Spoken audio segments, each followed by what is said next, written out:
Aproveitando, antes de entrarmos na palavra, não deixe de se inscrever no canal, ativar as notificações, deixar o seu joinha, deixar o seu pedido de oração, o seu comentário, para que possamos ajudar você e sua família em oração, em intercessão, ok? Os lírios do campo. E aí eu pergunto, você já viu algum lírio do campo preocupado? Você já viu algum lírio desesperado? Não. Eles estão tranquilos, você olha e você vê a serenidade daquele lírio.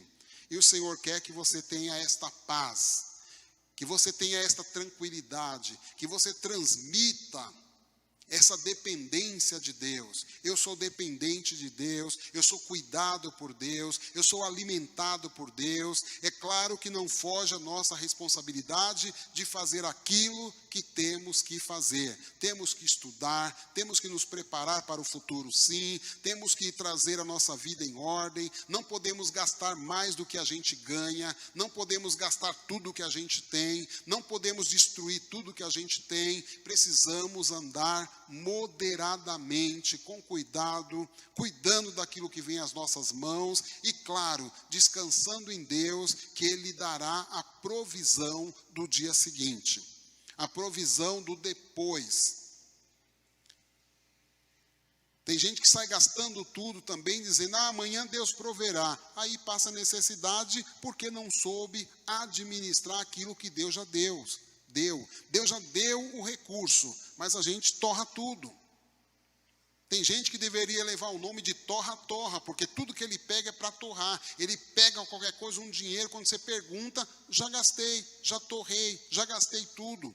Ele não sabe fazer uma provisão para depois. Ele não sabe fazer uma previsão para o futuro, um planejamento.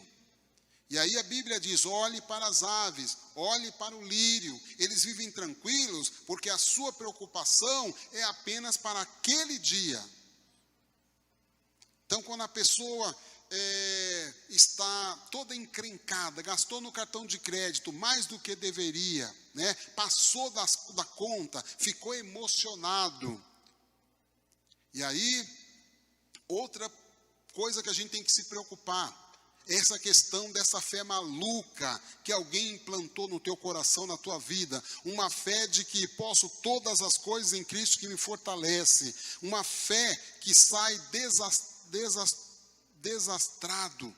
Uma fé que sai loucamente, gastando o que não tem, se endividando e depois volta chorando, preocupado, como eu vou pagar? Ore por mim, me ajude em oração, eu estou devendo. Está devendo porque não vigiou. Aí entra outra parte, tem que vigiar, né? Toma atento, vê o que você está fazendo, presta atenção na vida.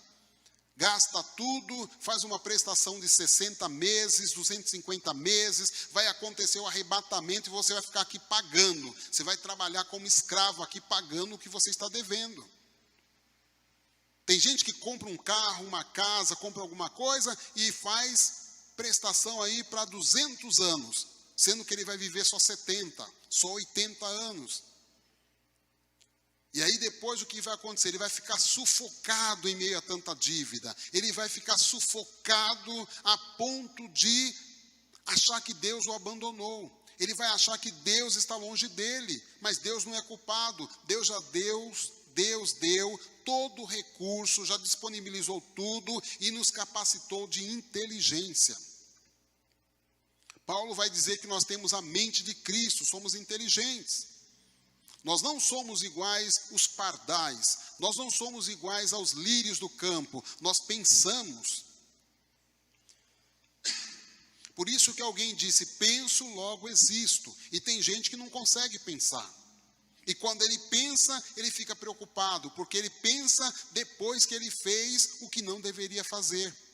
Ele só consegue pensar depois que chega a conta, depois que o seu credor liga cobrando, dizendo, olha, é tal dia que você precisa me pagar. E aí ele fica desesperado. E aí ele começa a ficar preocupado. E aí ele já começa a planejar o seguinte, eu não vou dizimar, eu não vou ofertar, porque não dá, o que eu ganho não dá para isso. Ou eu dizimo, ou eu oferto, ou eu como, ou eu pago as minhas dívidas. E aí nós vamos chegar aqui, no versículo 33, quando eu tenho que priorizar o reino de Deus. Se eu não priorizar o reino de Deus, eu vou me enrolar cada vez mais. Isso vai virando uma bola de neve. E a Bíblia chama isso de um abismo chama outro abismo. Tem gente que não dizima, não oferta, não abençoa a obra de Deus, não é porque ele não quer, é porque ele está totalmente enrolado. Ele gasta além da conta. Ele não sabe o que é priorizar o reino de Deus. Ele prioriza uma pizza, um churrasco, ele prioriza uma viagem, mas ele não lembra do reino de Deus. Por isso que no Velho Testamento, todo aquele povo do Velho Testamento, do Antigo Testamento, eles priorizavam a Deus, que eles tiravam a primícia daquilo que eles tinham. A primícia de toda a sua plantação, da sua renda, tudo o que vinha à mão, eles já tiravam a prioridade, a primícia. O primeiro lugar aqui é de Deus. E aí veja, observe que eles eram bem-sucedidos. A Bíblia diz que Abraão deu o dízimo de tudo quanto possuía. Aí alguém fala assim, mas o dízimo é da lei. Não, Abraão estava 430 anos antes da lei. Portanto, o dízimo é anterior à lei. Jesus, no Novo Testamento, não aboliu o dízimo. Ele não aboliu, ele não acabou. Muito pelo contrário, ele validou. Mas tem gente que não consegue, não tem fé para dizimar.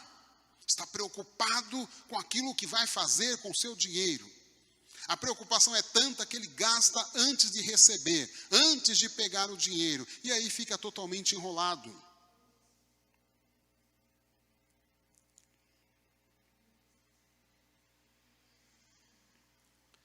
Mateus, capítulo de número 6, do 33 e 34, vai falar sobre a prioridade ou a preocupação.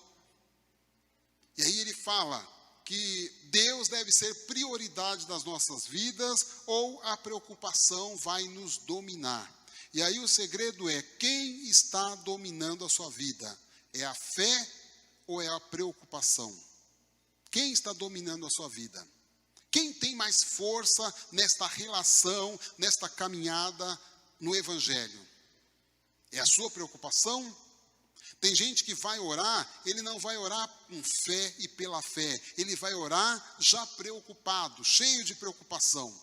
E aí ele já quer orar, falando, Deus, o Senhor tem que responder até tanto tempo. Se o Senhor não responder, não precisa mais. Eu dou o meu jeito, eu procuro a minha saída, a minha resposta. Então ele está sempre acelerado, achando que Deus é obrigado a fazer a sua vontade. Quando na verdade, nós devemos fazer a vontade de Deus. Então o caminho é inverso. Quando eu oro, seja feita a tua vontade. Não é a minha vontade. Então, que nós possamos entender isso.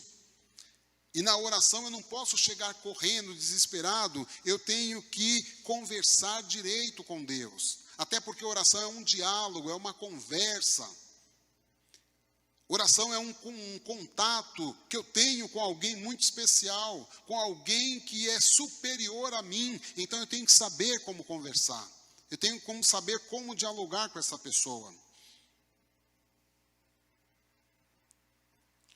A prioridade básica, então, de Mateus 6,33 é abolir, desfazer esse excesso de preocupação e deixar-se dominar pela fé, ser guiado pela fé.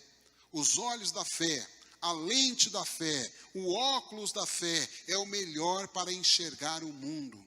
Quem enxerga o mundo a partir da ótica de Deus, da ótica da fé, ele vê longe, ele consegue ver aquilo que ninguém está vendo. Mesmo estando preocupado, quando eu tenho uma fé que é superior à minha preocupação, eu olho com as lentes da fé e eu consigo ver Deus agindo, eu consigo ver uma porta aberta, eu consigo ver uma estratégia para sair da situação, eu consigo ver Deus trabalhando em prol do meu problema e da minha dificuldade. Quando eu tenho fé, que é superior à minha preocupação. Eu ajudo Deus a me ajudar. O que quer dizer isso?